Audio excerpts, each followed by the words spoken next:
All right, good evening, everybody. Hey, we're going to get our meeting started. Welcome.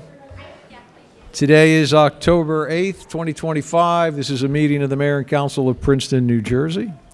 Madam Clerk, when you're ready. Thank you.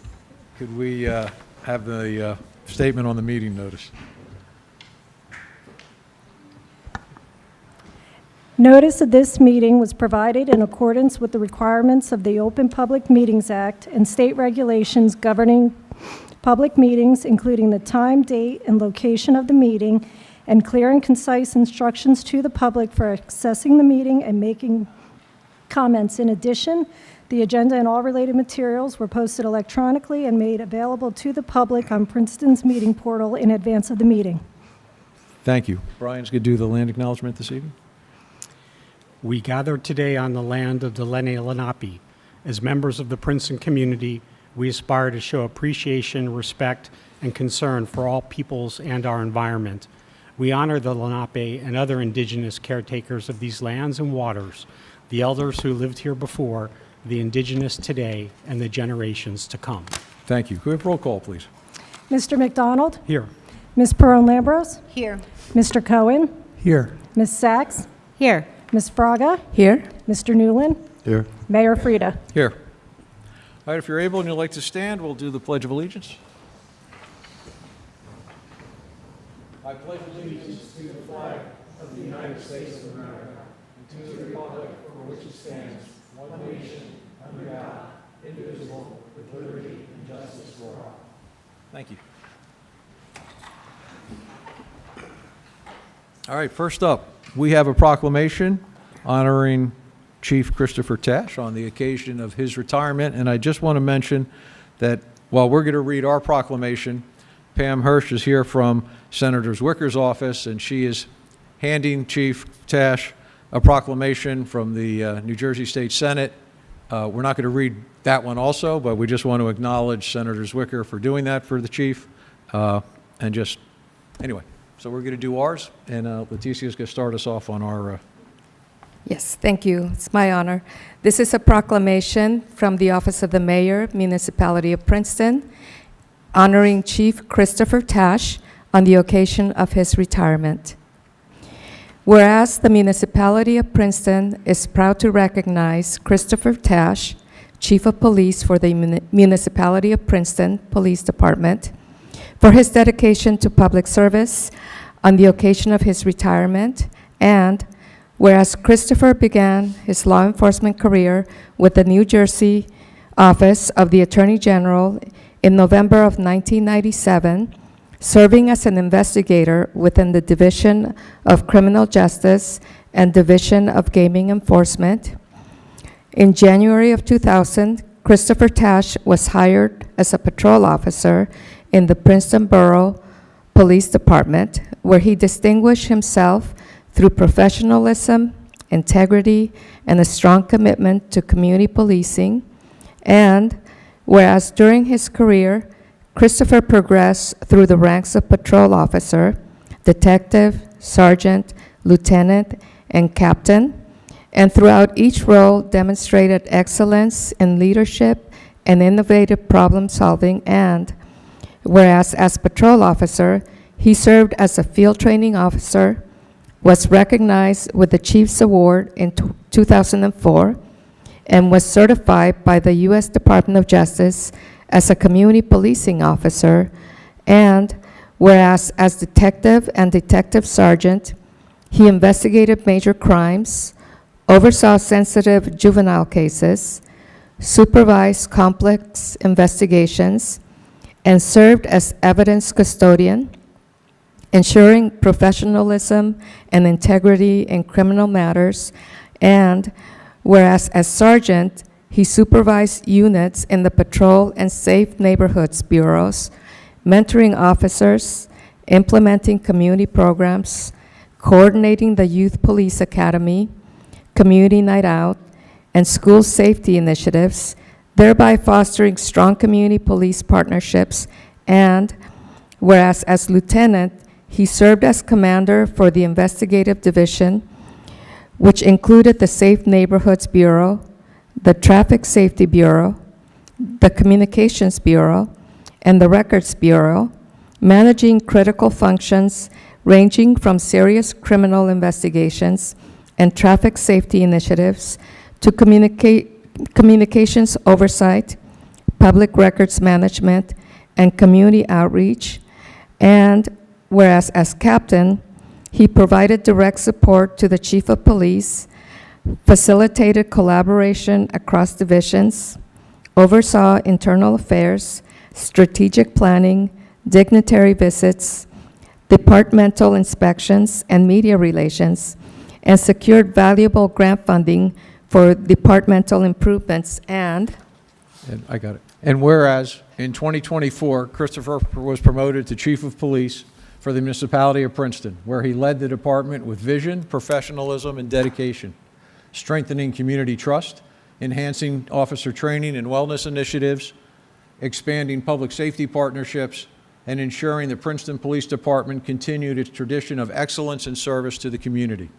And whereas Chief Tash is recognized as an accredited chief executive through the New Jersey State Association of Chiefs of Police, reflecting his commitment to the highest standards of leadership and professionalism, excellence in policing. And whereas Chief Tash has served with distinction for more than 28 years in law enforcement, including 26 years of service with the Princeton Police Department, earning the respect of colleagues, community members, and partner agencies alike. And whereas Christopher Tash has served the community of Princeton with pride, and upon the occasion of his retirement, he is deserving of recognition and the highest commendation. Now therefore be it resolved, I, Mark Frieda, Mayor of Princeton, and the Council of Princeton, County of Mercer, State of New Jersey, extend the municipality's humble expression of appreciation and sincerest congratulations to Chief Tash. We offer our best wishes for a long, happy, and healthy retirement. Thank you, Chief.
Thank you.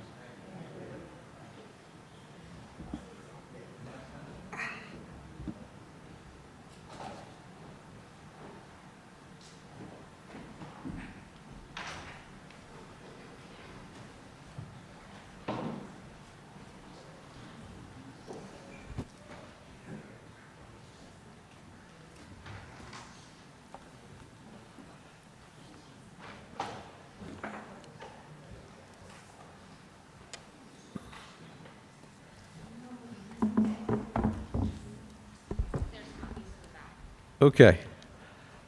Next up, announcements and reports. Any council announcements or reports? Sorry. Okay. Thank you. No, okay. No announcements or reports? Great. And are we doing the best practices?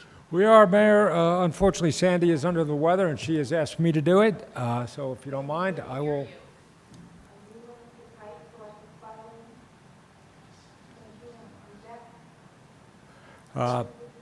So the best practices inventory has been around for over 10 years, and the state requires that we discuss it with council. There does not need to be a vote. A copy of the inventory is in the packet for review. The best practice inventory includes numerous areas: budget, capital projects, emergency services, personnel, procurement. And there are 70 questions. Not all of the questions are scored. There are unscored questions that sometimes make their way into a subsequent year's best practices questionnaire.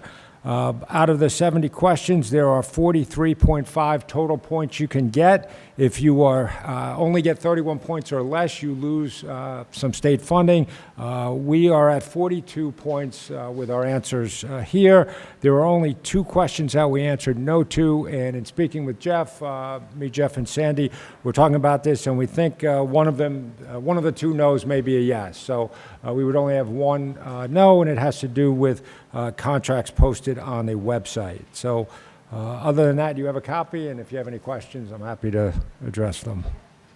Okay, thank you. Any council questions on that? We've been doing pretty good on that, Yeah, pretty steadily year after year. we have, yes. Okay, terrific, thank you. Next up, we have a work session and on municipal transit services. Michelle, are you going to? Yeah, so I'll just give a brief.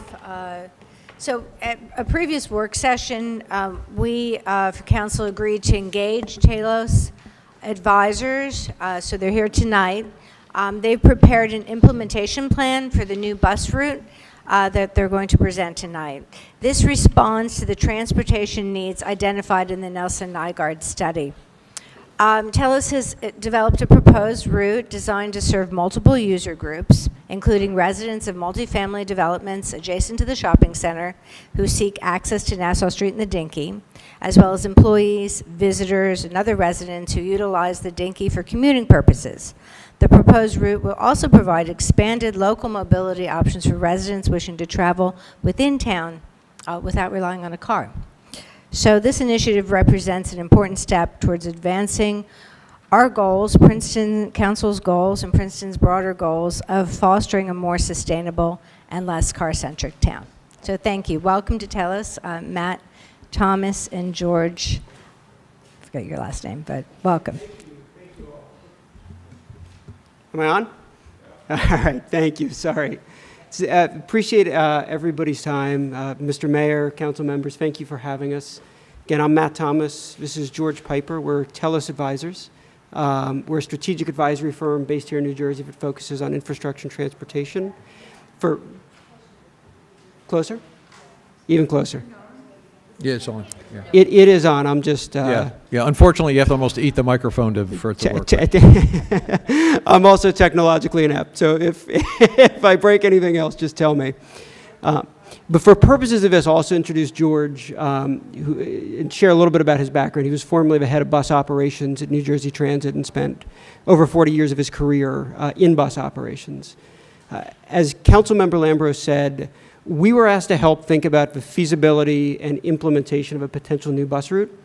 If it's okay with you, I'll take somewhere between 5 and 7 minutes, kind of run through some of what we found, what we might recommend for consideration, and then can open it up for questions, conversation, discussion. Does that sound okay to everybody? Oh. Wonderful. So just by way of background, just to capture this and make sure everybody's on the same page, obviously, the municipality of Princeton has a longstanding commitment both to public transit and to sustainability. We are here on the back of some exceptional work that was done by members of the municipality and by Nelson Nygaard to collect community input, to do a robust assessment of transit patterns, of densities, and building on that, I think one of the main takeaways from that work was that there's a strong desire for more connectivity, more transit routes between a few locations in particular, namely the Princeton Station, the Dinky Stop, downtown corridor on Nassau Street, and the Princeton Shopping Center.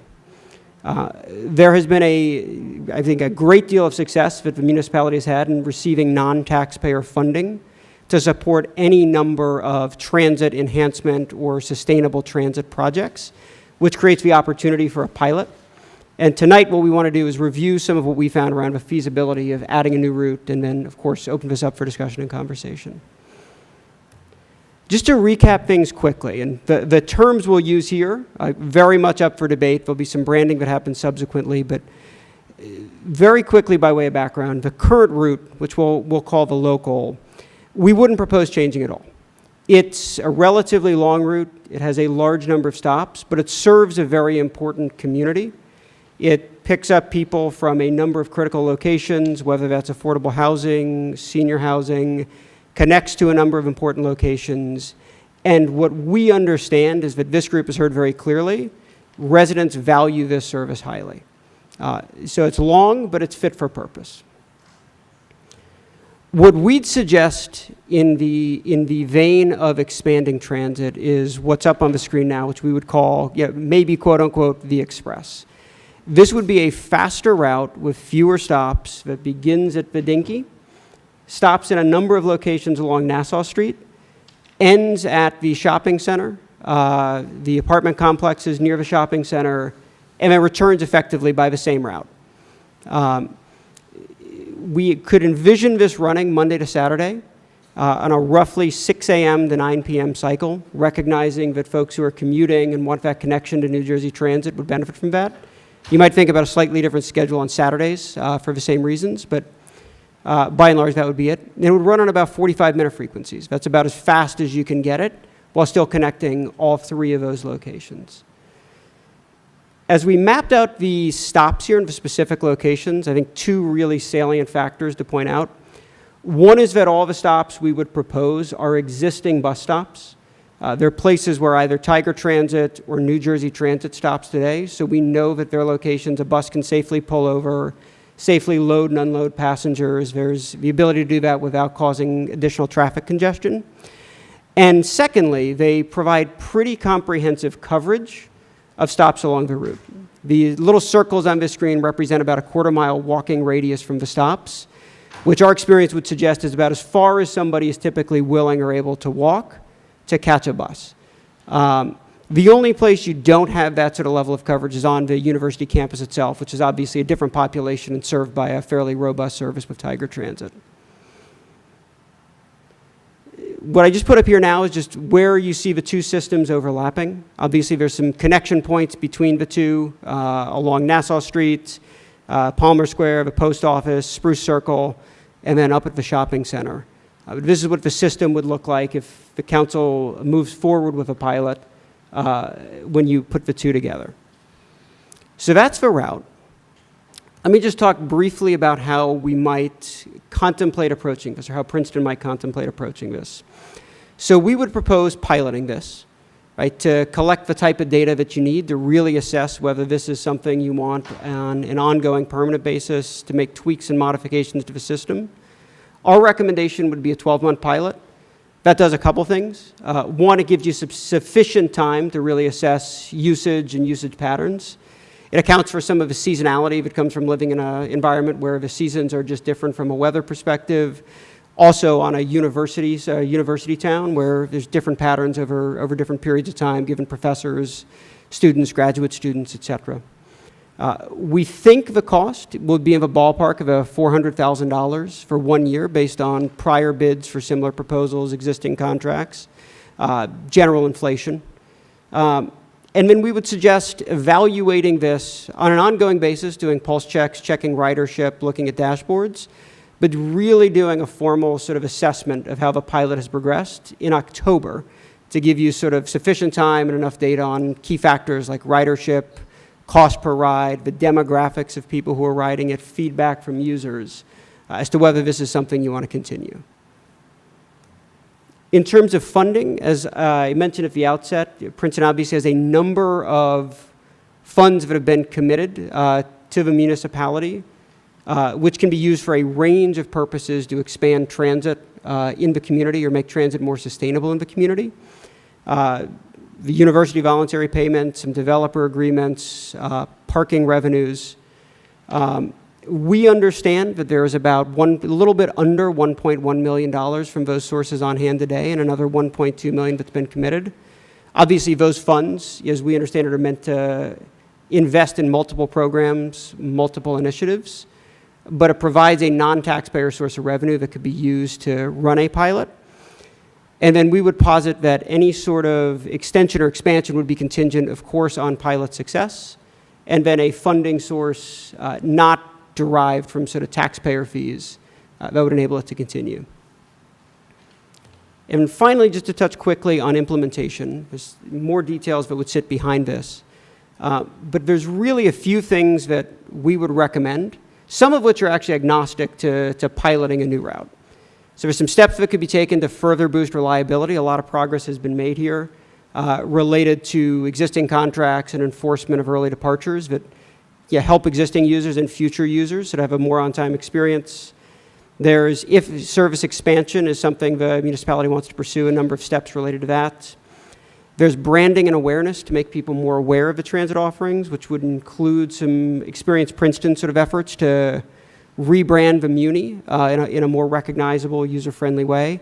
And then the updated signage, documentation, et cetera, that would follow from that. And then there's the actual sort of passenger experience, the installation of signage, the updating of maps and schedules, which whatever vendor is selected, you would do. And then there's some additional things like digital displays where there's separate funding that could be used to support that. So I'll stop there. Thank you for letting me go on for a few minutes, and would love to take any questions or any discussion you folks would like to have. Thank you. David? Thanks. I have a couple of questions. First of all, you have the metrics for evaluating the pilot. It would seem we would want to have before data as well as after data. Is that data already been collected, and when would the before data be shared? Just as a comparative thing at various points, or? Yeah, so the before data, your best benchmark is the current route, right? So you look at things like ridership, and you have about 91 boardings a day on your current route. So you'd want to see something higher than that. Right, or maybe you'd even normalize it per hour and then slightly higher than that. Cost per ride currently is around $13, a little bit under $13 per trip, right? So again, you would want to see a number lower than that to say this new route has been successful. Yeah. The survey, I think, is a little bit more subjective than objective, right? I think you'd want to survey sort of users and potential users to see if they value the service, they like the stops, they find it meets their needs. And then sort of assessing demographics, we would say that's probably something you would do in partnership with a vendor to really ask the question is, are the types of individuals you anticipated the individuals who are using the service? For example, is it being used by commuters, or is it principally being used by students who are also served by Tiger Transit? And do you like that sort of outcome and profile? Okay. Does that make sense? Yeah. Second question. I don't know if we have a transponder on the current Muni bus. I know the university does have transponders and TripShot app. Is that something, and I noticed that it wasn't on your list of, information sharing with riders. So is that something we do currently? Is it something that we would do as part of this? Yes and yes. So you have a transponder on your current bus, a GPS transponder. You would want to put that in the RFP and the contract for the new service and have the same thing. We looked at some alternatives to TripShot. I know there's limitations. The reality is there's no slam dunk from an app perspective. You have a partnership with Princeton University is highly beneficial. You get benefits of scale. There are other apps out there that do similar things and have a slightly different set of pros and cons. But there's not something that in our experience is a step function better. Without getting into extreme costs or custom development to replace TripShot. But everything you just said about ensuring there's a GPS, ensuring that links to the app, ensuring that the vendor is sending the new routes into the API feed so that it gets picked up by Google Maps and other things is absolutely part of this and very important. Great. And my last question, there was a footnote on the funding page about the dedicated funding for the EV buses, the purchase order for the EV buses, and that's to be reimbursed by Reggie. If we don't get those EV buses, which I understand has been proving to be difficult, is that funding at all transferable, or does that just evaporate because we didn't get the EV buses? Yes, so I'll answer it in two parts and tell me if I answered your question correctly. Of that 1.1 million, 1.066, $480,000 of that is encumbered in that purchase order for the buses, but it's still in Princeton bank accounts as we understand it. About $380,000 of that would be reimbursed via the Reggie grant after that transaction closes. If you do not purchase the EVs, yes, that Reggie grant expires. Okay. Does that answer the question? Yes, thank you. Okay. Do we have other questions or Mia? Okay, I thought we had basically given up on the EV buses and that we were moving on from that. That was my sense. That was not going to be possible.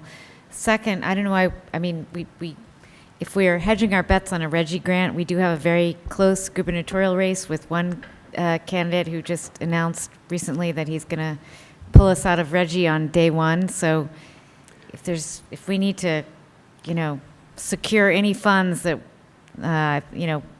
it's a very close race. Anyway, Yes. those are my comments / questions. Well, in Council President, just for clarity, the Reggie grant is not included in these figures. That's sort of additional funding, but obviously it's tied to a very fixed purpose. It can only be used for one thing. Right, and in terms of using the Reggie grant and procuring the electric vehicles, I think the decision has been made to see how the market plays out with a vendor, to see if they are capable of supplying the EV vehicles within our time commitment, but also to get through this process and see where it makes sense to have EV vehicles, or does it make more sense to go with a gas-powered vehicle? So right now it's a little bit flexible. We still are in process to secure the EV vehicles because we don't have to pay until we receive. It's very flexible at this point.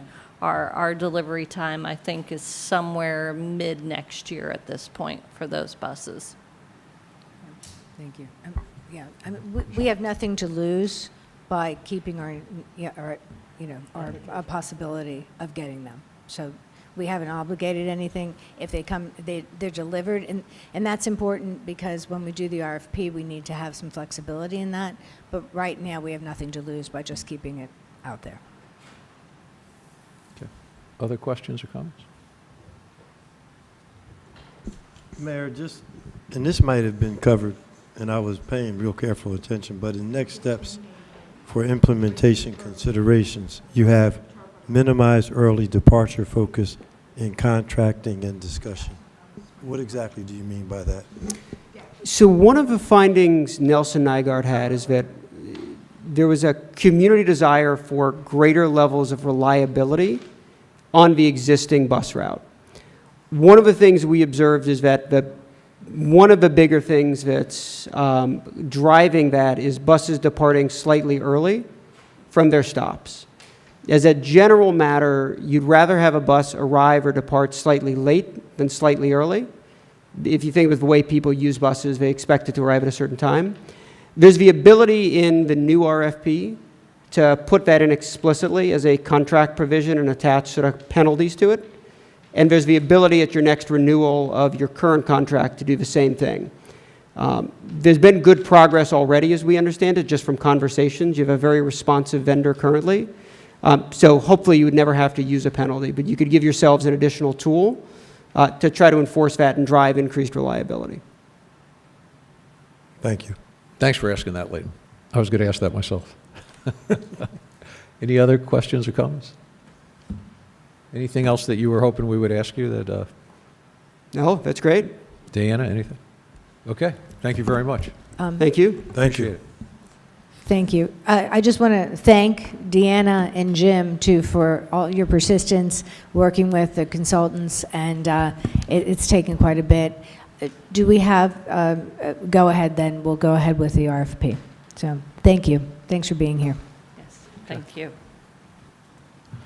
All right, next up, our Deputy Administrator Health Officer, Mr. Grosser, is going to talk about short-term rental stuff. I thought I was going to have the short one, but I guess I'm not going to. All right, good evening, Mayor and Council. Thank you very much for giving me the opportunity to speak on short-term rentals and the work that's been done thus far. The purpose of tonight's work session is to review the progress of the short-term rental work group, highlight key policy decisions requiring council's input, and outline proposed next steps in advancing this initiative. Short-term rental conversations in Princeton trace back several years. In October of 2018, for some background, New Jersey enacted a state law imposing taxes on transient accommodations, which also allowed local jurisdictions to enact ordinances and taxes. By 2019, conversations began with local residents who were raising questions around short-term rentals in Princeton, including how they would be regulated moving forward. At that same time, our Office of Rental Housing in Princeton was going through reorganization and restructuring, ultimately moving from fire safety to the health department. And shortly after that, as we all well know, the pandemic shifted much of our focus to immediate public health needs. So as a result, many of those early conversations were put on hold during that time. SDRs resurfaced a few times in the years that followed, but it wasn't until our mayor and council goal-setting session that we formally made this a priority. Early in 2025, we created a dedicated short-term rental work group, bringing together staff from administration, health, engineering, planning, zoning, rental housing, Mayor Frida, Councilman Newland, and Councilman Cohen.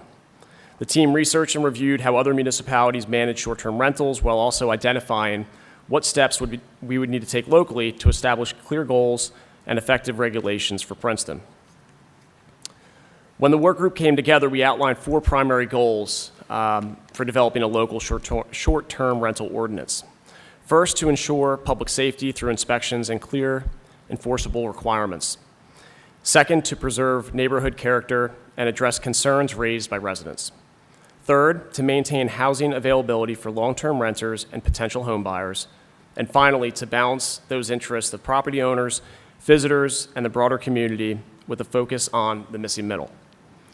With these goals in mind, the team began extensive research into how other municipalities across New Jersey have approached short-term rentals. We reviewed ordinances from Asbury Park, Hamilton, Pennington, Trenton, Atlantic City, and several others. Members of the short-term rental work group also met with officials from Asbury Park to discuss their implementation process and lessons learned. Through the work, we found that more than 25 municipalities across the state currently have short-term rental ordinances in place, which helped inform our approach locally. Alongside this policy research, there was parallel work being done with a subcommittee group that also explored software platforms to support efficient and transparent administration. Because short-term rentals are transient and often difficult to track, various types of software provide a reliable way to monitor listings in real time, manage digital registrations, and streamline inspection and renewal workflows. Ultimately, we determined that a combination approach of 2 separate softwares, OpenGov and Deckard, would best meet Princeton's needs. OpenGov is already currently used by rental housing for long-term rental inspection registrations, inspections, and renewals. And since Princeton already contracts with them for the software and across several other departments, there's no additional cost that would be associated with that on that front. The monitoring platform called Deckard, which costs $5,000 annually, offers strong tools for compliance tracking, and I'll get into that a little bit more in a future slide. And then regarding staffing, over the past few years, we've been strengthening our rental housing division.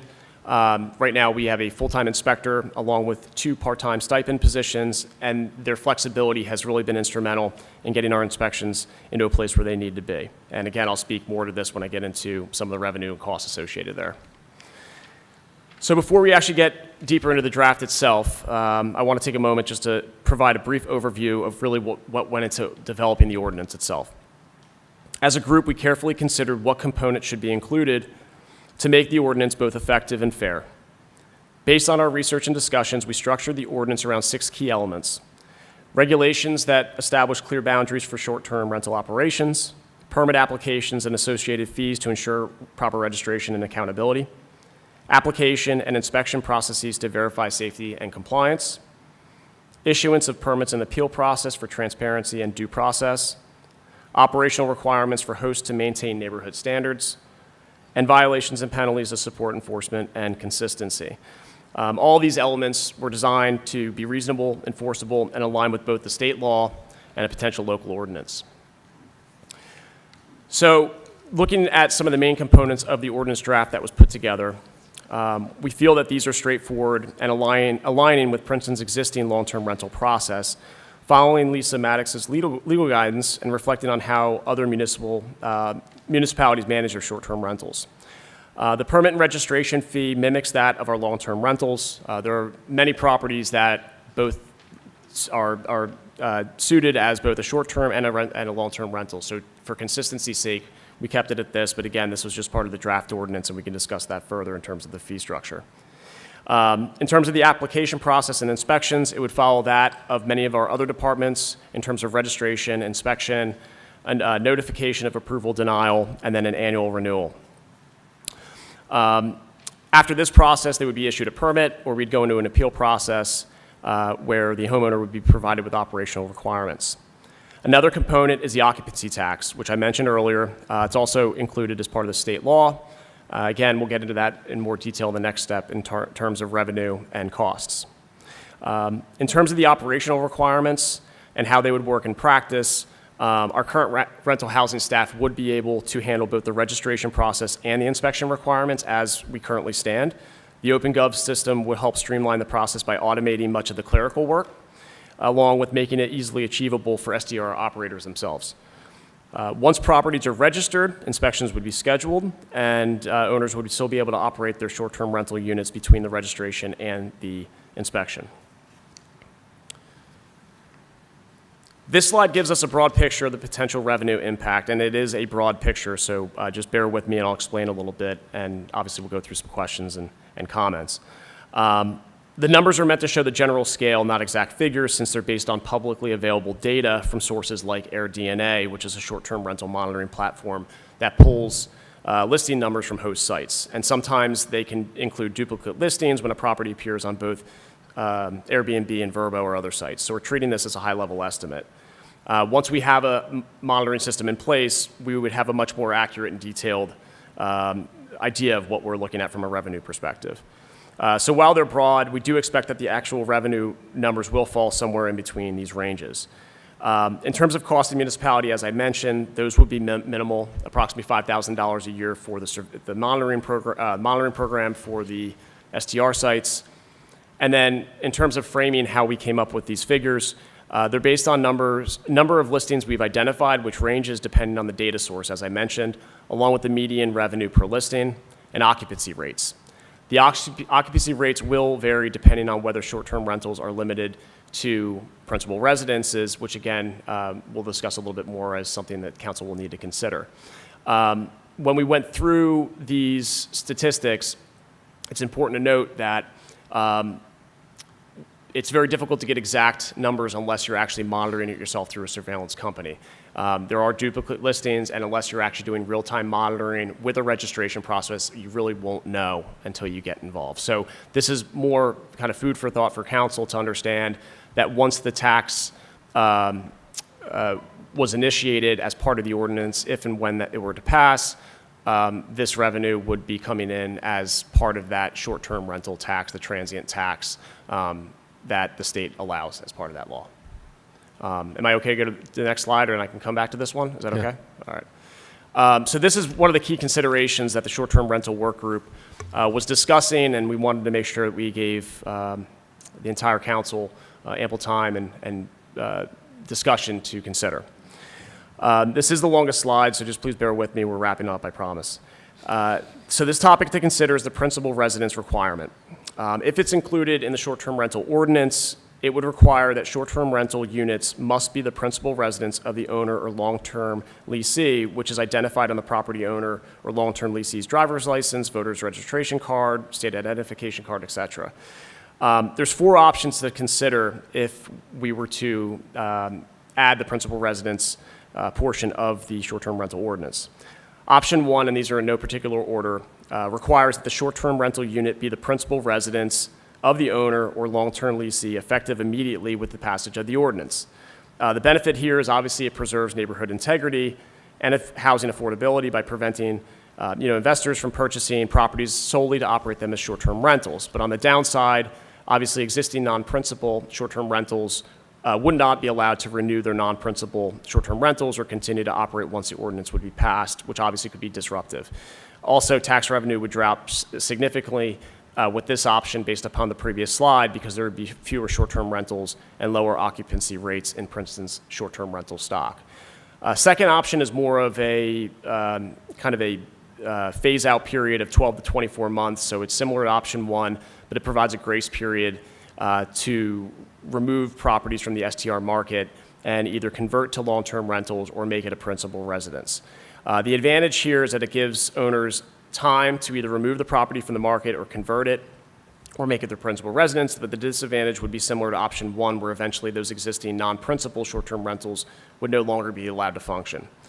The third option is actually currently drafted in the short-term work group draft. This would allow non-principal short-term rentals to exist under the ordinance, but upon transfer or ownership of a non-principal residence short-term property, the right to operate would immediately terminate. So in this option, the new owner, if they decide to operate the STR, the property would need to be their principal residence, and a new registration would be required. So essentially, it would allow things to continue status quo for owners as it allows for the existing non-principal STRs to operate, unless there was some type of transfer or sell. If it were selected for inclusion in the ordinance, it would potentially be the most appealing since it would allow non-principal STRs to maintain their current operation until the property were sold or transferred. This option does require some monitoring by municipal staff who would have to track compliance based upon deed or transfer dates, adoption of the ordinance, et cetera. But with the surveillance software, we'd probably be able to do that.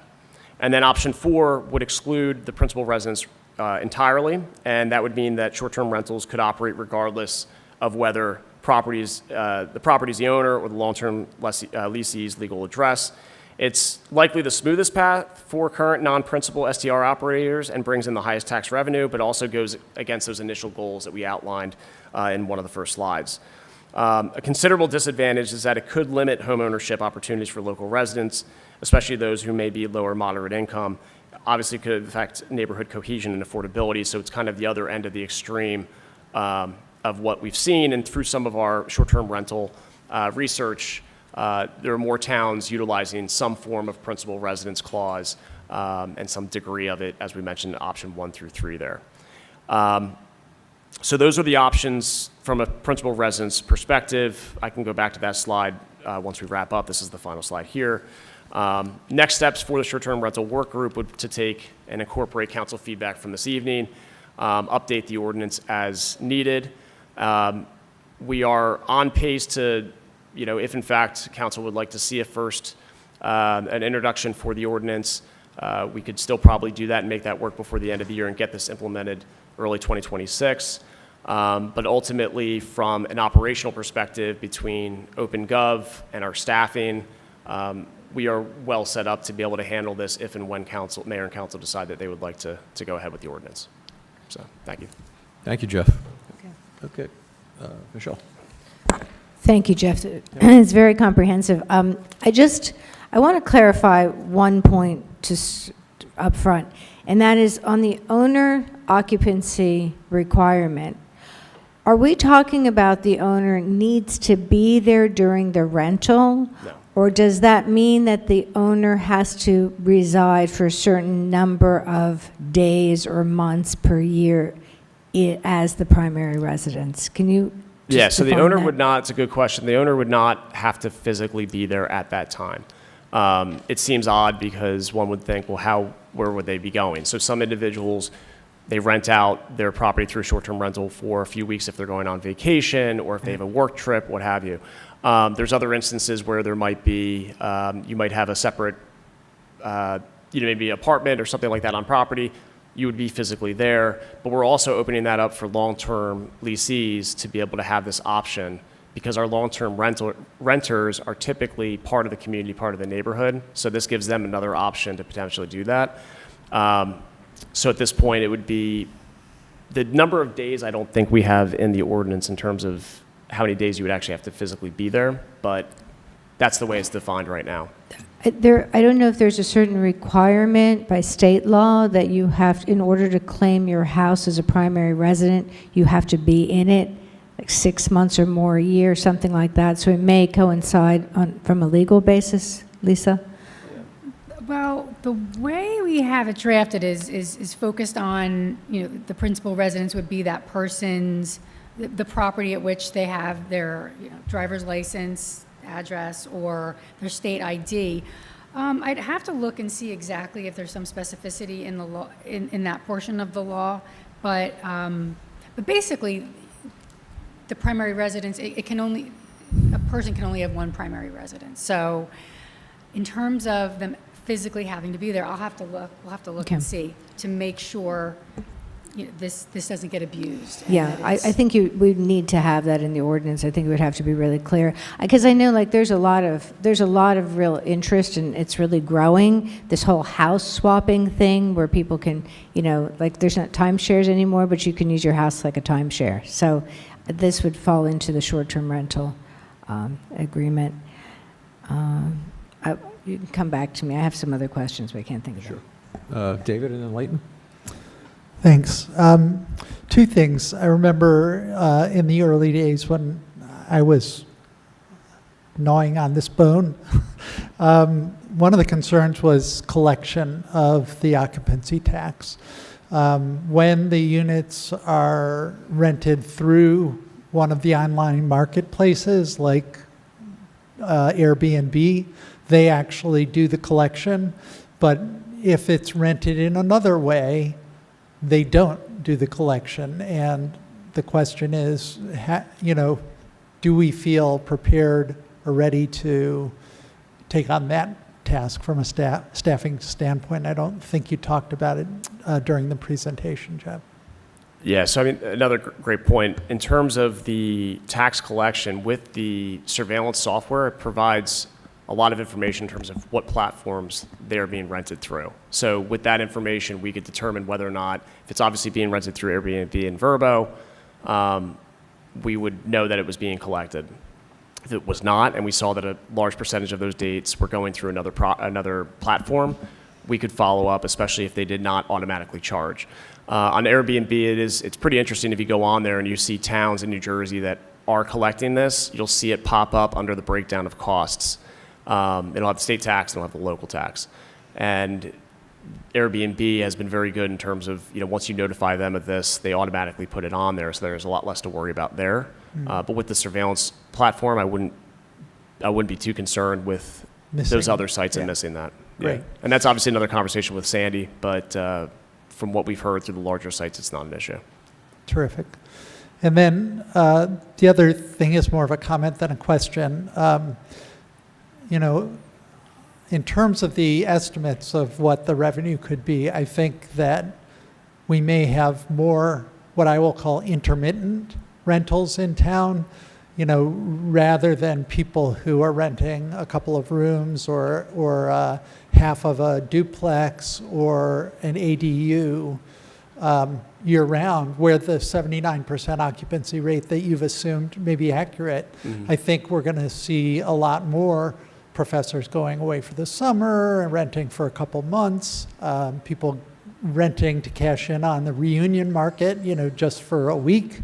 And so the comment is, don't count on quite as much income as was estimated, but at the same time, I'm excited about the potential for the income from the occupancy tax. And I don't know if people remember, as chair of the Finance Committee a couple of years, I unofficially awarded Jeff the staff award for the most money saved when we changed from Corner House to Catholic Charities. And you might win the prize again this year, Jeff, for identifying the most potential new income. We tried to be honest, and obviously the high end of the range, we're going to showcase that just like the low end of the range. Yeah, I think the 79% occupancy is probably a little high. But again, the revenue also might be a little bit skewed there, so somewhere in that range. Overall, I think you guys did a great job, and thank you so much for the effort. Thanks. Leighton? Thanks, Mayor. Yeah, first I want to say thank you, Jeff, Alyssa. Start naming people, you miss people, but the whole team, David, Mark, for helping bring this thing along. I want to refocus, though, for a minute.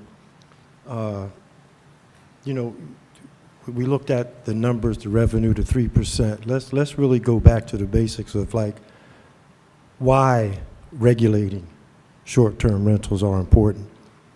You know, we talked about owner occupancy. This is critical because let's think about it for a minute. We're trying to build affordable housing here. We're trying to make Princeton more accessible to more people. But yet, if we have people with the ability who do not live here, who could live anywhere, Burbank, Africa, New Zealand, and own a home here and put it on the rental market as transient home, they compete with our hotels. They compete with people who want to grow old here. They compete with people who want to raise a family here. They compete with everything that builds community and what we stand for here in Princeton. And again, we're not trying to make money through this endeavor. We're trying to make peace. We're trying to build community. And if you live here, and this is your permanent residence, and your license says you live at 230 Birch Avenue like I do, and you want help to raise a family, to grow old in place by using your land and your property as an Airbnb, you should be able to do that. But if you do not live here and all you want to do is churn and live wherever you want to live and create a problem for the neighborhood people here in this community, and I'm not saying it's always a problem, but you have to make an investment if you want to be here. And as far as the third and the fourth option of continuing to have Airbnbs until they're sold, that is perpetual. And to me, if that is the option we are going to end up with, there's no reason starting to go down this path at all, because we got to nip this in the bud. If you want to have an Airbnb here, you should have a commitment here, you should live here, your license should say you live here, and then you can churn, you can rent your house, because if you do that, you're going to look out for your neighbors and your neighborhood. We have got to stop new construction here in Princeton, New Jersey, that has no intention at all of having a family live there, but is a boutique hotel operator. We cannot have that. And if we don't nip this in the bud and do something right about this, do something about this right now, in the next 25 or 30 years, what we are going to have is a bunch of, we're going to have more Airbnbs here than regular livable people and livable units. And people are just going to work and invest in Princeton, but they're not going to live here. That's not a good look.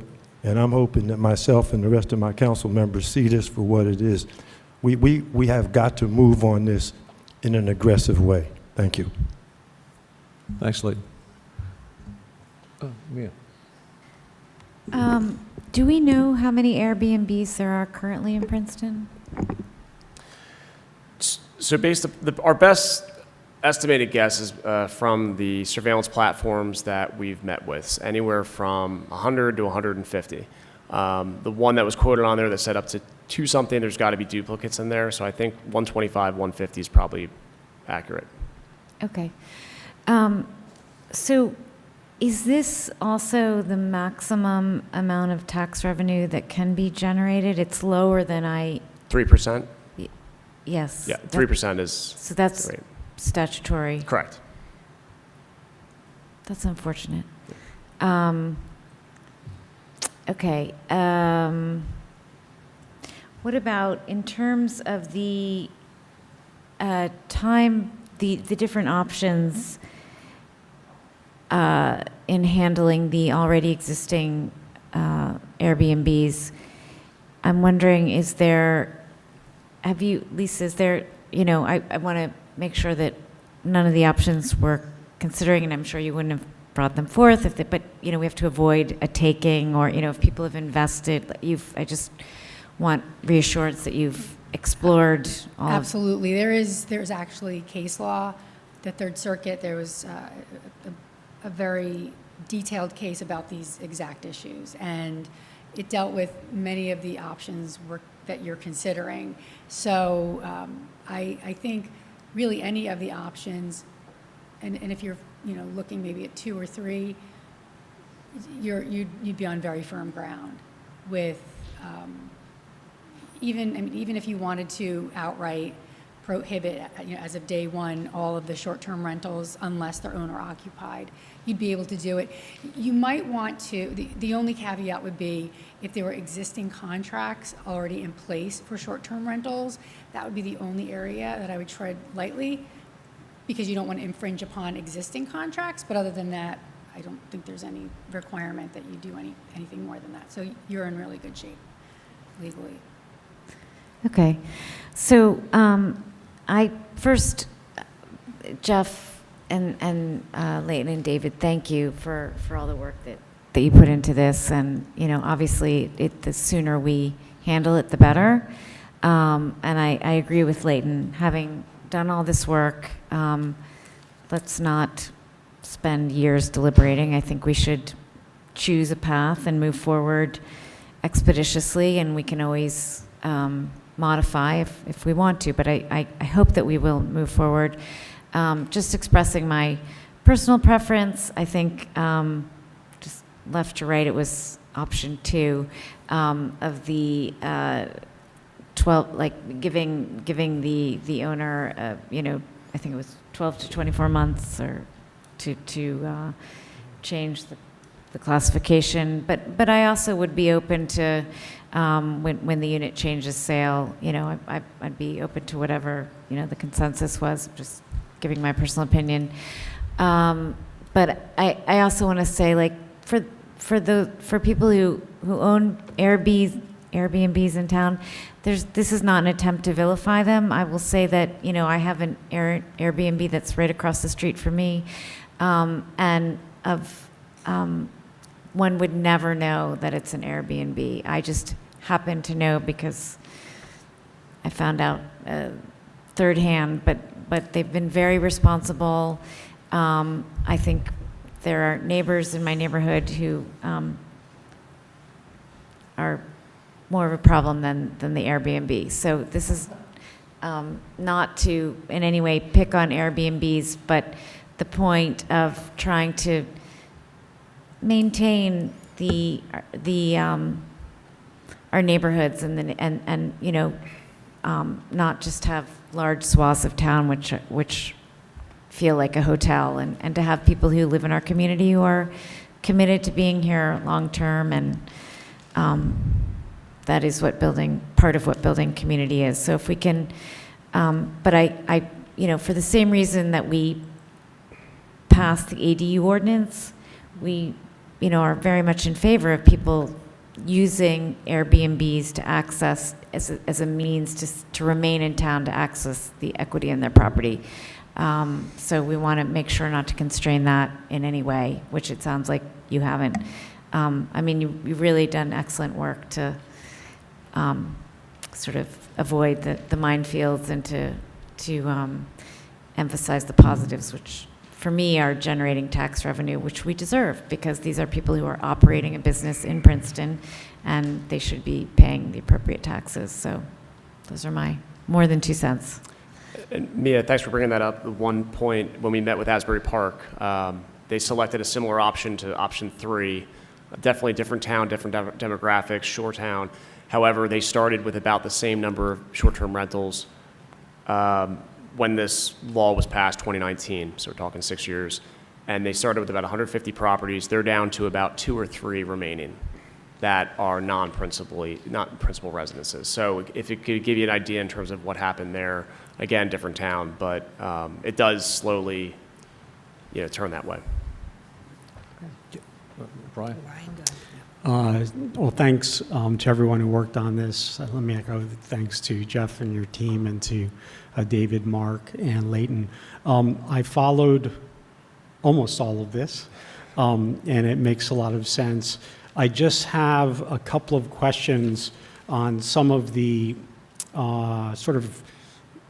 intermittent rental categories that you mentioned. The person who goes away for a month on vacation, the person who has a work assignment that might be 30 to 60 days in a different country or a different city, and then the number of residents who will take advantage of the demand for housing during Princeton University reunions and may rent their homes once a year.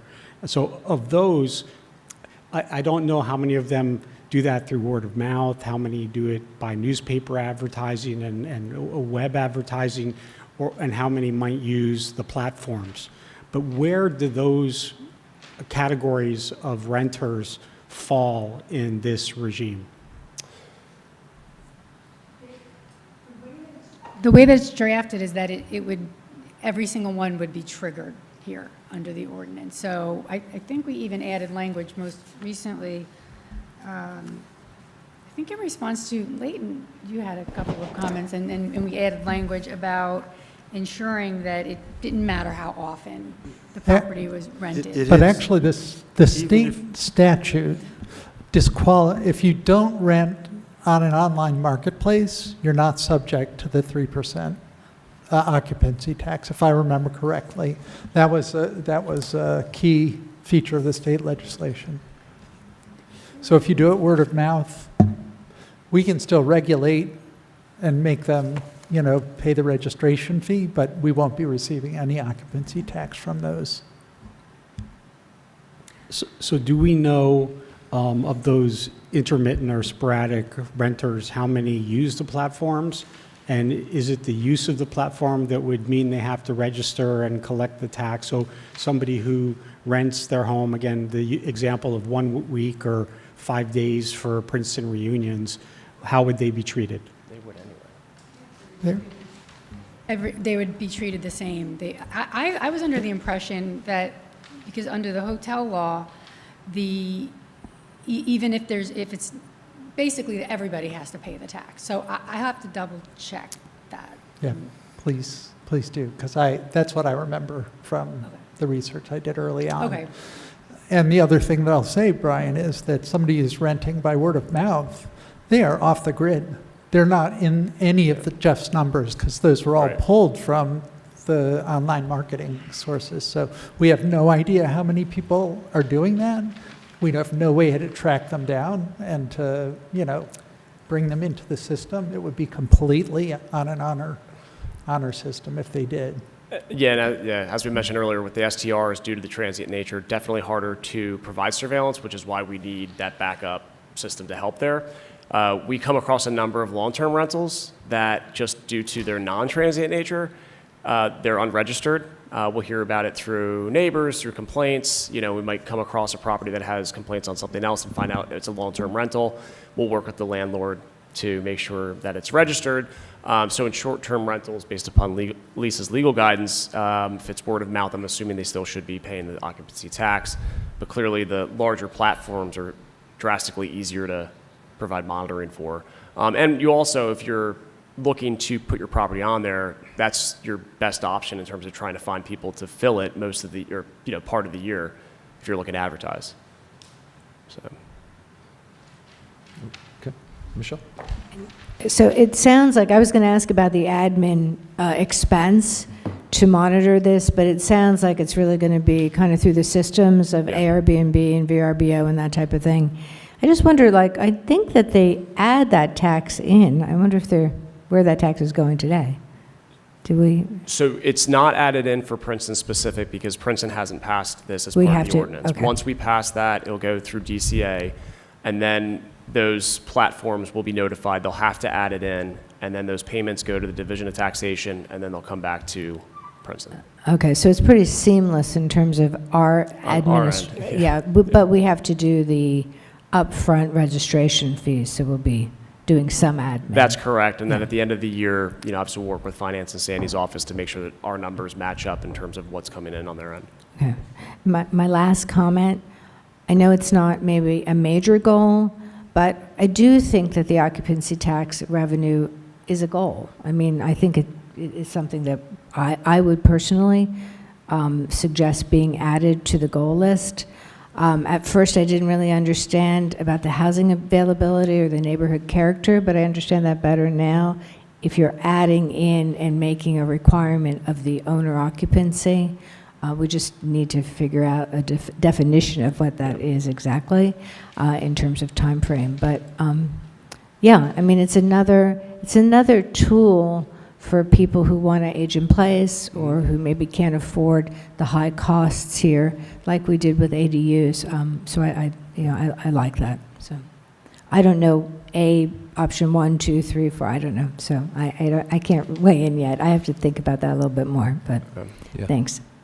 So let me just jump in. So Jeff, first of all, thank you and all the staff that worked on this, because it was a lot of work. So that's deeply appreciated. But I know the entire 5 years I've been mayor, I've had residents of this town complain about these types of rentals. And some might be in your neighborhood and you don't notice it, and the people that own it are good residents in that regard and considerate of their neighbors. But there are plenty that are not, and when people are wondering why are there 10 cars parked on the street and I have no idea who's coming and going from a property, that's worrisome.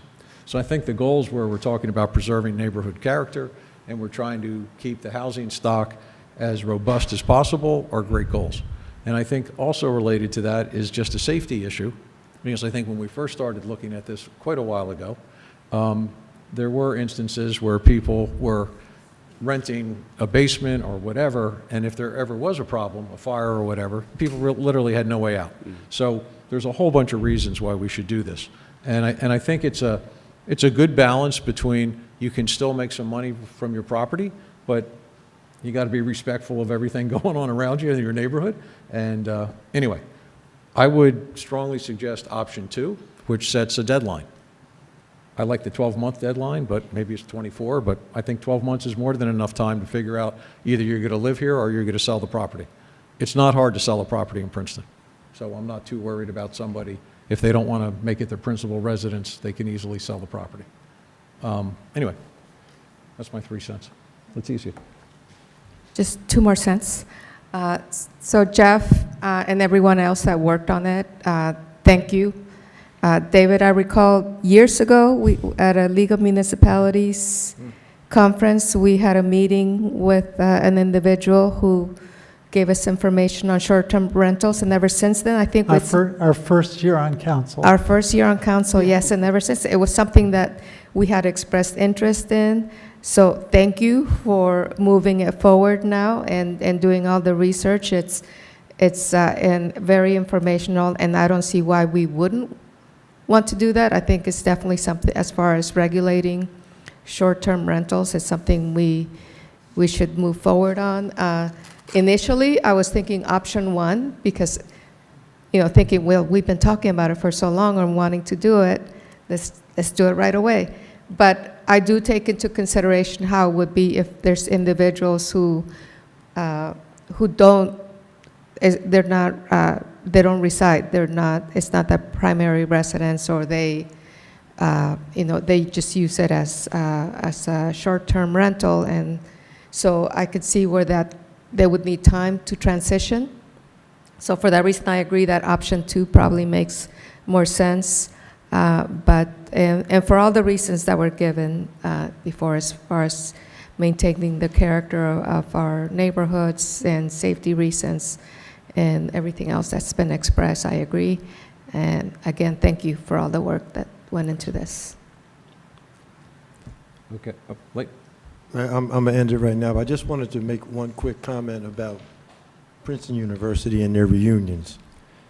We have people here that just wait and wait for the reunions, and they have a beautiful home wherever, and they rent a home out for a reunion week for $30,000. And they go to France, pay for their vacation, and they come back. That's 3% that should come into our coffers. So we made a point when we looked at this ordinance and did our homework to capture the reunion crowd. So don't sleep on the reunion crowd. That's money we're going to recapture and get back for our communities, because they are competing with the Graduate and the Nassau Inn. That's money that should come to our coffers. So again, just keep in mind that this ordinance is not against Airbnbs. It's building the character of Princeton and our neighborhood, and it's keeping the money home, and it's allowing people that may be vulnerable to use their properties to stay here longer. This is a great ordinance, and again, I want to thank Jeff and your magnificent crew for nailing the hell out of this. Thank you. Thanks. Okay, I think you got a good sense of, oh, I'm sorry. Yeah, I just wanted to say, because I did not weigh in on which option, I'm in support of option 2 as well. Thank you, David. Yeah, I think 2 is the consensus. Wow, it's rare that we have a consensus right off the bat, Jeff.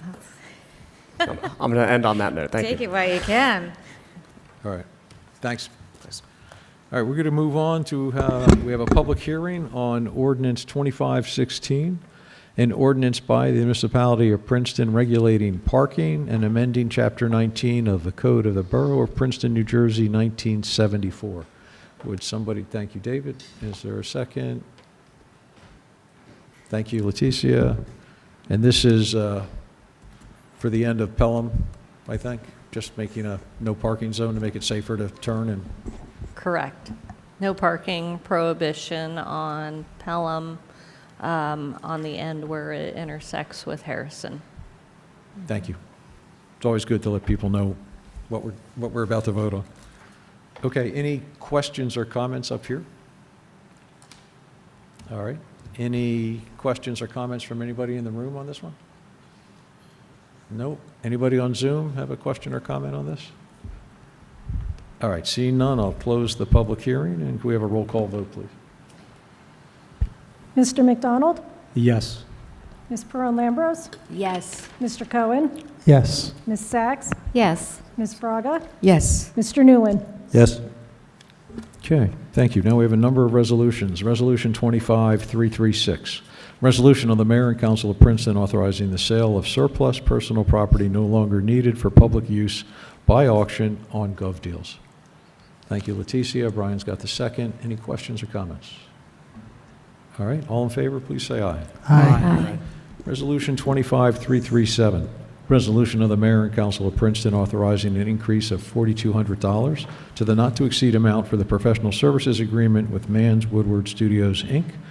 for Princeton Fire Department headquarters conceptual designs for a new not-to-exceed amount of $63,000. Leighton's got the motion, and I'm sorry, was there another hand up? Michelle's got the second, sorry. Questions or comments? All right, all in favor, please say aye. Aye. Resolution 25338, resolution of the mayor and council of Princeton authorizing an increase of $20,000 to the not-to-exceed amount for professional services agreement with Abruzze, McDermott, Mastro, and Murphy PC for 2025 Labor Council legal services for a new not-to-exceed amount of $72,999. Leticia's got the motion, Leighton's got the second. Questions or comments? All right, seeing none, all in favor, please say aye. Aye. Resolution 25339, resolution of the mayor and council of Princeton authorizing the award of a professional services agreement to Skarinsky Hollenbeck LLC for environmental, legal, and litigation services for an amount not to exceed $100,000.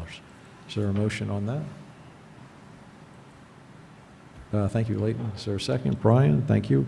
Questions or comments? All right, seeing none, all in favor, please say aye. Aye. Resolution 25340, resolution of the mayor and council of Princeton approving a Chapter 159 special budget item, NJS DCA DLGS, water sewer stormwater improvements / sewer rehabilitation, $810,000. Thank you, Leighton. Is there a second? Yes. Okay, thank you. I'll get the second. Brian, you get the second. This is $810,000 we're getting from the state that our taxpayers don't have to pay for sewer work. So it's a good thing. All in favor, please say aye. Aye. Resolution 25341, resolution of the mayor and council of Princeton authorizing the release of a performance guarantee in the amount of $1,926,770.28 to Terhune Development Urban Renewal, LLC, for the Harrison/Terhune Multifamily Housing Development Block 7401, lots 1.102 and 1.02, zone Harrison/Terhune redevelopment. David has the motion, Michelle has the second. Questions or comments? All right, seeing none, all in favor, please say aye. Aye. Resolution 25342, A resolution of the Mayor and Council of Princeton authorizing release of a performance guarantee in the amount of $65,856 to RPM Contracting LLC for the 900 Herrontown Road Major Site Plan Development, Block 901, Lot 21, Zone S2. Is there a motion on that? Thank you, Leighton. Brian's got the second. Questions or comments? All right. All in favor, please say aye. Aye. Resolution 25343, resolution of the Mayor and Council of Princeton authorizing the award of a contract with Celco Partnership doing business as Verizon Wireless for the lease of public property for a wireless telecommunications facility at Princeton Public Library. Is there a motion on? Brian's got the motion. David's got the second. Questions or comments? David. Hallelujah. It took a while.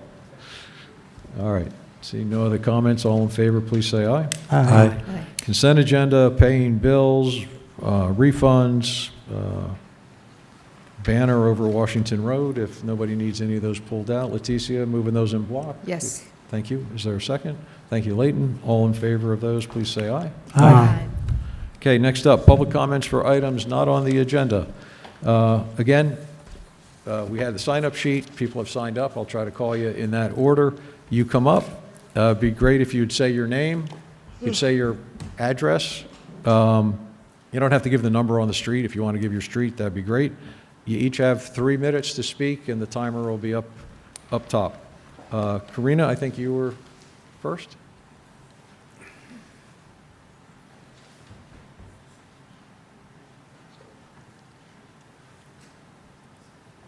Okay. Can you hear me okay? Yes. Perfect. Okay. Hello, good evening. My name is Karina He. I live on Walker Drive. Most of you may have already seen us at the one of the recent town council meetings, but we're here on behalf of Vote 16 initiative. And for those of you who may not know, our goal is to enfranchise 16 and 17-year-olds in school board of education elections. So my peers and I have been working to meet with school board members, research policy, and build community support for this issue, with which we've seen tremendously. And we even got to lobby at the New Jersey State House, as well as being supported by District 16's very own Senator Andrew Zwicker. So as you've already heard, and we'll hear again today from other students, we find that our voice in the educational community is often deferred. Luckily, Vote 16 would provide us with the platform that we need to give students a direct say in electing school board members who dictate budgets and curricula that specifically impact our everyday lives. A vote holds more power than words from a student representative can. Moreover, student representatives, even once elected by ourselves as students, represent only 2 seats for the entire student body, and they are often not just overlooked, but can even be censored by the administration. So instead, hundreds of votes from 16 and 17-year-olds themselves create a more unified constituency that the school board will have to acknowledge and campaign to. Disparagers can ask, why don't students just speak up to the school board, and why do you need a vote? Well, we as students can bring up issues that we find important to public comment at school board meetings as many times as we want, but there's no real incentive for any action to actually materialize until the board members know their actions will truly impact us, not just as students, but their own seats as well. If the student body's support isn't at stake, then board members simply defer to band-aid solutions and ignore the true complex solutions that students truly see. Furthermore, offering a secret individual vote to each student creates a more diverse environment where students can feel comfortable to voice their individual concerns and opinions. More importantly, we must look past conventional education within classrooms. Education extends beyond this school. Research demonstrates that voting is a habit, so if you start early, it's much more likely to become habitual. That's crucial because votes in today's day and age are vital to our democracy, and more specifically, students will also be able to receive encouragement from the supportive environment that they have with their household right now. Finally, we should consider the aspect of responsibilities and fairness. Bluntly put, the number of 18 years old is arbitrary and not based on scientific research. Historically speaking, with the 26th Amendment, the age for voting was lowered to 18 as a response to the Vietnam War. And instead, in our modern day and age today, 16-year-olds can drive, hold jobs, pay taxes, and even in some cases be tried in court as legal adults. they should be entrusted with suffrage. We strongly urge you all to propose a Princeton ordinance in support of Vote 16 and open up discussions with our legal teams. Thank you. Thank you. Okay, Sonia is next. Let me just as you come up, when you get to the microphone, just adjust it so it's kind of close to your mouth. If the microphone's not picking you up, the people on Zoom and the recording later on YouTube, Is this people okay? won't be able to hear you. So, yep, Okay, you're good. perfect. Hi, my name is Sonia Ali. I live on Hawthorne Ave in Princeton. Okay. Good evening. I am a junior at Princeton High School, and I am here to also speak about Vote 16. As you have heard tonight, and will hear in the following speeches, my fellow students and I are beyond proud to live in a community and go to a school that promotes civic engagement and responsibility.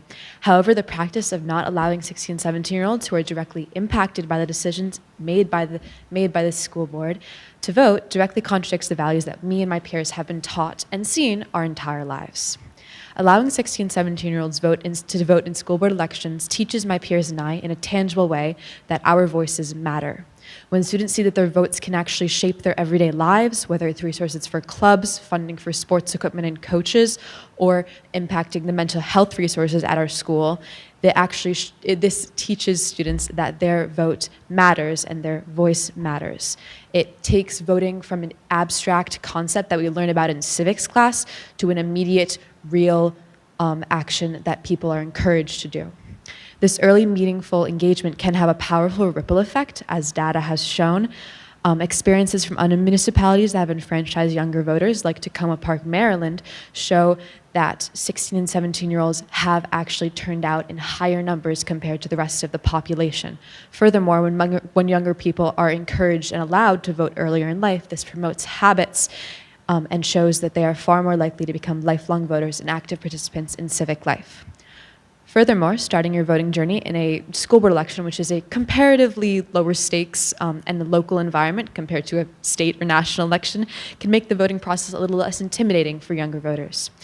At the same time, the real-world consequences of school board election can demonstrate to young voters that their participation has a direct impact.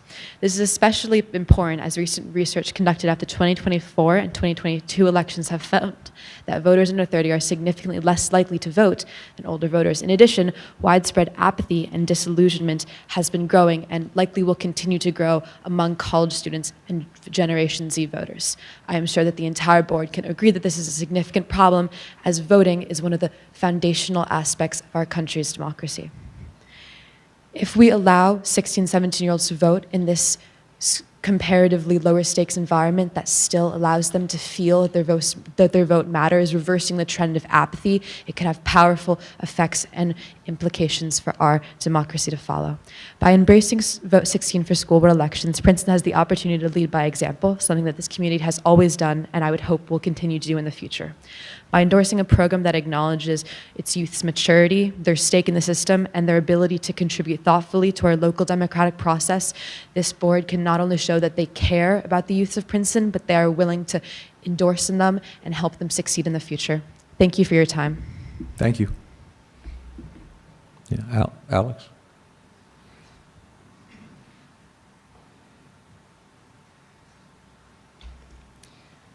Good evening. My name is Alex de Cuadras, and I'm a senior at Princeton High School. I'm a student deeply committed to this community, particularly to the excellence of our school system. I stand before you tonight not to ask for a right for my peers and myself, but to assert that we have already earned the responsibility that comes with it. The immediate objection is often maturity, but I ask you to look closely at the depth of involvement present in our current student body. We are uniquely prepared for this duty. As residents, we are more involved in our communities than ever before. And in school, we are taught everything we need to exercise this right responsibly. In my US history class, we learn a lot about government, not only its history, but also its structure and the constitutional context of our laws. Beyond the classroom, our extracurricular activities enhance our learning. I participate in mock trial, and it isn't just about winning a case. It's where we learn about law and policy through hands-on application. But for this learning experience to be a reality, we depend on the funding from the school board. And it highlights why we must be allowed to vote. For example, last year we had to pay for the bus to the mock trial competition. The school did not cover it. These costs create barriers to participation, yet the board often doesn't know what clubs need more or less funding. Because the people who live the reality of these budgets, the students, have no direct voice. We are the stakeholders who can offer the most necessary perspective on how financial decisions impact the daily function and equity of our educational system. A 17-year-old student's vote is a vote informed by direct financial and educational stakes. Furthermore, our civic life doesn't stop at the school entrance. I'm an active volunteer at Community Park North and Petronello Gardens, where we plant native trees and do restoration work. That is active, tangible civic engagement that improves this town. At home, I engage in dinner time discussions with my family, during which we voice our own opinions on political and social matters. Like me, there are many more. Us students are emerging adults who are already participating in the civic life of Princeton, hence why we should be allowed to vote. Additionally, by allowing 16 and 17-year-olds to vote in school board elections, you're fostering a habit of voting and civic participation that will endure for decades, strengthening our democracy from the foundation up. I advocate for the Vote 16 initiative and urge the Princeton Town Council to introduce this measure as an ordinance, empowering the next generation of voters and leaders. Thank you. Thank you. James?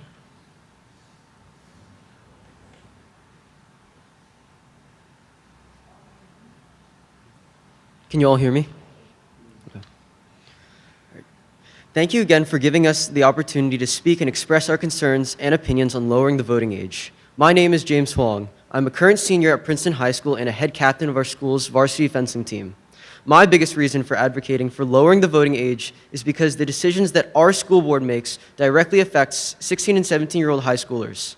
Although school events and some policies are managed by the student council, major financial and facility-related decisions are controlled by the Board of Education. Many of our finances have been directed towards improvements, such as tennis courts and parking lot lines. However, many students have voiced that school finances could be directed elsewhere, to student transportation, clubs, and underrepresented sports. We understand that the board wants us to have the best resources and funding that they can provide, but sometimes it is impossible to know what this is without the student voice directly weighing in. Speaking personally, our school's varsity fencing team has experienced funding issues regarding equipment and hiring coaches. Fencing remains as one of the mainly student-led sports in our school. After the death of our old coach, Sam Blanchard, we have not had an experienced coach in the last year. This has left it up to the fencers and team captains to schedule events. For example, we almost missed the largest high school fencing competition in the entire world because our coaches didn't know of its existence. For over a year, our team has been self-funded by our own booster club and students. Many of our equipment orders have been denied or postponed over the past year. Only after 3 weeks of appeals were we able to purchase new fencing reels, which are needed to host matches. In order to obtain essential equipment such as this, the responsibility was held by the captains, not the coaches. We need these responsibilities to be shared by both coaches and athletes. I desire to have a fencing team that doesn't need to be only run by students. I want to have coaches that are able to teach us and help us improve at our sport. If students have a direct voice in the board, we're able to solve these issues efficiently and effectively. If enabled, voters aged 16 through 17 would be able to express their opinions and experiences with the conditions of our school faculty. Teachers are often provided with subpar resources. It has gotten so bad that some teachers moving to more rigorous classes leave after only a year because they experience a more faster and demanding curriculum. Throughout the school year, we see these struggles firsthand and want to support teachers the same way they support our education. We are ready to vote because we as a demographic understand these issues firsthand. So I'd like to ask the panel to strongly consider Vote 16. Thank you. Thank you. Ash?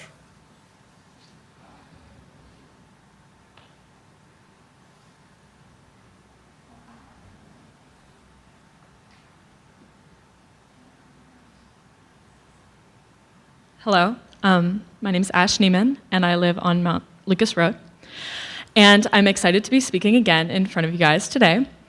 And I'd just like to discuss some of the questions that I've heard in the past couple weeks relating to the Vote 16 movement, because I know that it is a very progressive take and that there can be a lot of uncertainty in allowing our youth to vote.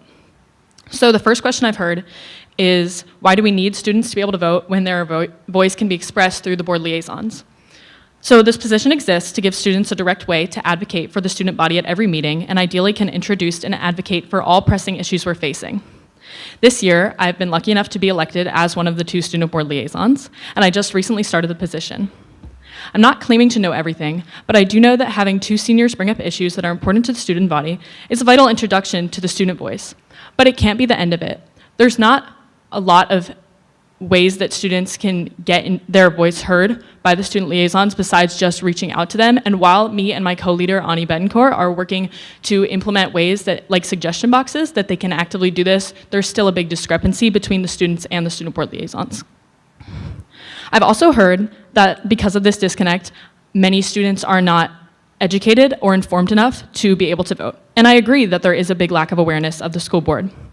But I do take some offense to the idea that students, because they are uninformed, may use their vote to purposely harm the school boards and the school. Voting requires registration, and it requires showing up to polls.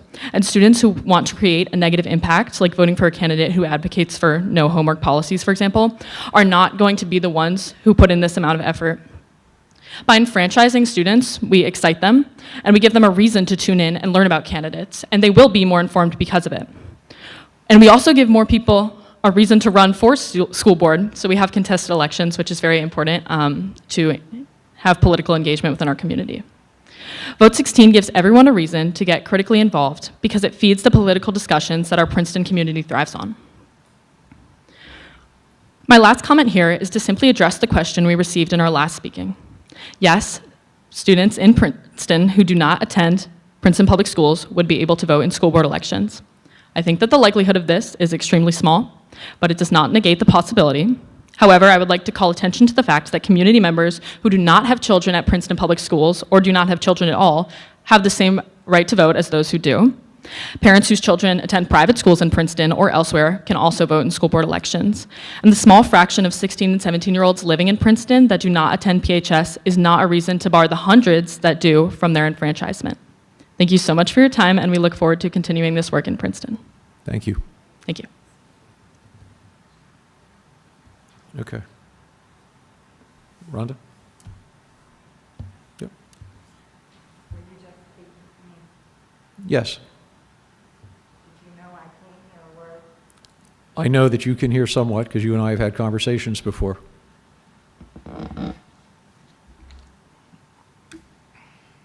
I don't really like this thing. I don't even know if you can hear my voice. Very upsetting to come to this meeting. No accommodation for me. No sign language interpreter. They could have set up a screen and done some kind of YouTube over captions. Nothing. Nobody understands what it's like to sit here as a deaf person while everybody else gets meaningful participation and can hear what's going on. I got up. I was going to leave this meeting. I got up. I couldn't take it anymore. I went downstairs to the police department, going to walk out the door. It's an atrium. After 5 o'clock, the doors are locked to the police department. You walk in through an atrium, you do an intercom, and there's another door. And then I saw that the Princeton Police Department decided to put this poster up near the atrium. You say, okay, what's the problem?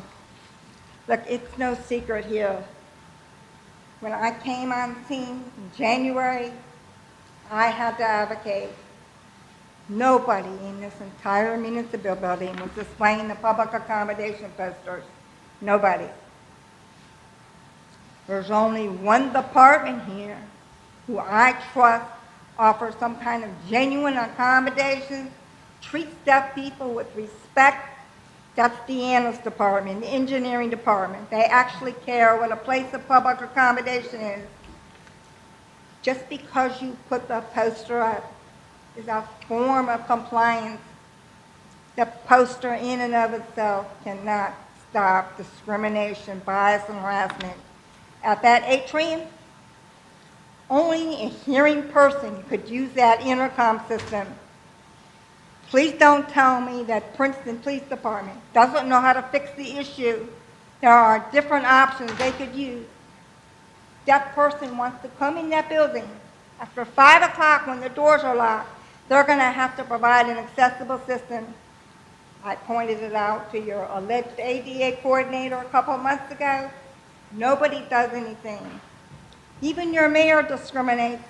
Last week I was under distress, comes up, he mouths words, can't even write on a piece of paper. How can I help you?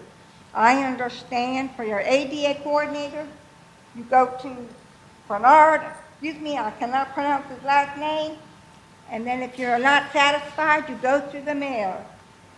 You have appointed people here who show really no genuine interest or concern in the ADA, which is strictly for disabilities. And the New Jersey law against discrimination is a state law that covers at least 10 to 12 protected categories. This is a copy of the Princeton Police Department. My time's already up. They don't even comply with their own special memorandum. Princeton Police Department, this town, discriminates with a capital D, biased with a capital B, and harasses with a capital H. I've given up on your ADA coordinators. I will look for a private way to deal with it.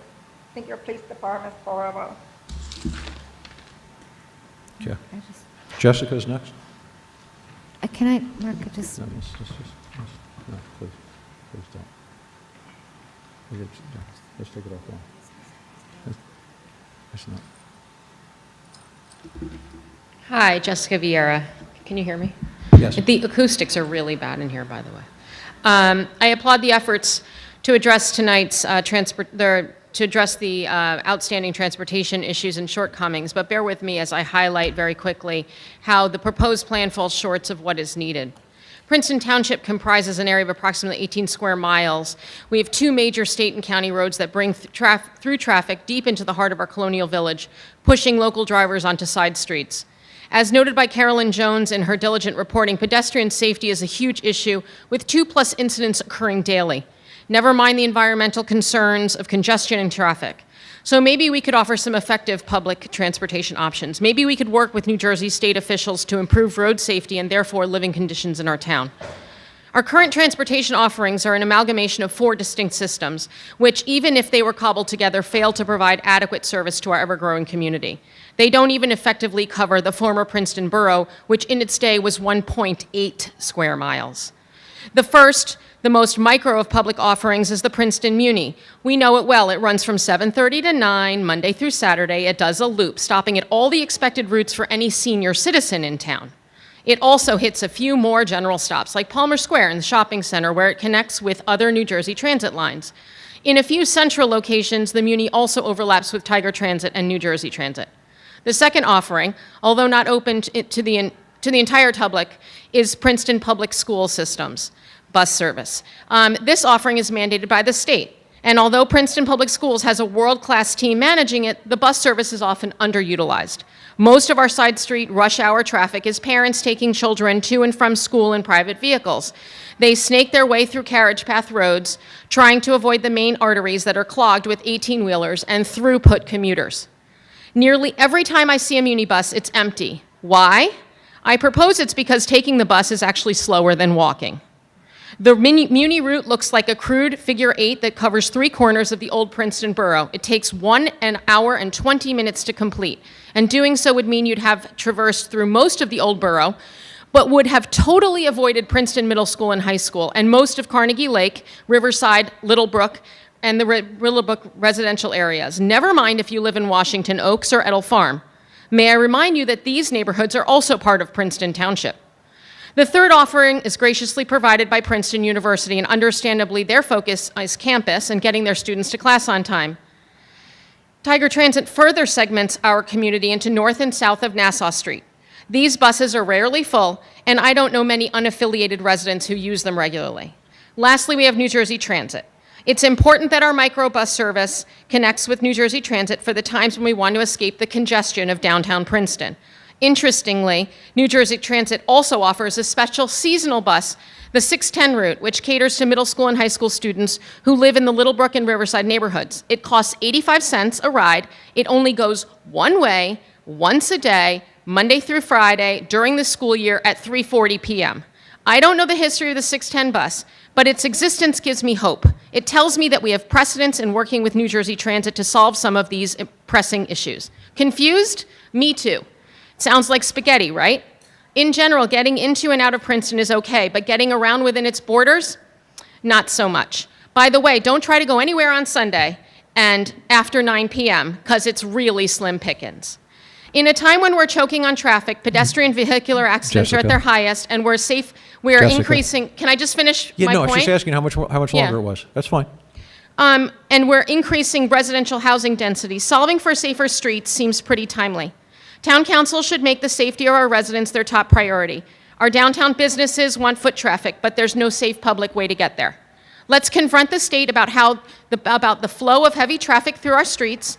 The time is now to set weight limits and congestion targets on the main arteries. And lastly, let's work on effective solutions to rationalize the public bus systems. The time is now to create a collaborative bus system which is accessible to all, that serves every corner, and is efficient to use. Thank you so much. Thanks, Jessica. Okay. I just want to thank our Princeton High School students for coming out tonight, and I'm sorry that we lost several of you. I really appreciate that you all didn't push beyond your time limit. I do believe if Princeton High School students could vote in every election, the world would be a better place. But I think there are some legal issues that I know you've been in touch with Brian and that he's looking into. What is the plan for ongoing communication with our high school students who are advocating for this? Well, I don't know if there's an ongoing plan, but I was approached by a reporter from the Tower several weeks ago to see how I felt about Vote 16, and I did some research in preparation for the conversation, and what I learned was that only Faulkner Act municipalities are able to enact younger voter ages within their boundaries. We are not a Faulkner Act municipality, so my understanding is that we're reliant on the state legislation to pass before we can take action. If anybody has information that's to the contrary, I would be interested to know it. Okay, well, Brian, did you? Yeah, I would just say I've been reluctant to accrue attorney's fees, but my next step would be to reach out to Trishka just to confirm that the form of government prohibits us from passing an ordinance. okay, well, this is not the ideal setting to go back and forth, but maybe we can set up a time for you all to come in, and we'll talk to our attorney, and maybe we can, meet with you and talk further. And it's really wonderful for you to be advocating for the right to be civically engaged, and I hope we can figure out some way to move forward. If not this, then working together to change things at the state level. Thank you so much. Appreciate it. Leighton? Yeah, I just want to tell you that, you already are being heard, and no matter what decision is made here tonight, you keeping on. You keep doing what you're doing. You keep changing the world because, whether you get the right to vote today or tomorrow, you can move the needle and you can impact on who's going to be the next people on the Board of Education. You can be heard without being voted on, without a vote. Thank you. Okay. Thank you very much. All right, motion to adjourn is in order. David moved. So moved. Thank you. Michelle seconded. All in favor, say aye. Aye. Meeting is done. Thank you all for attending. Have a great evening.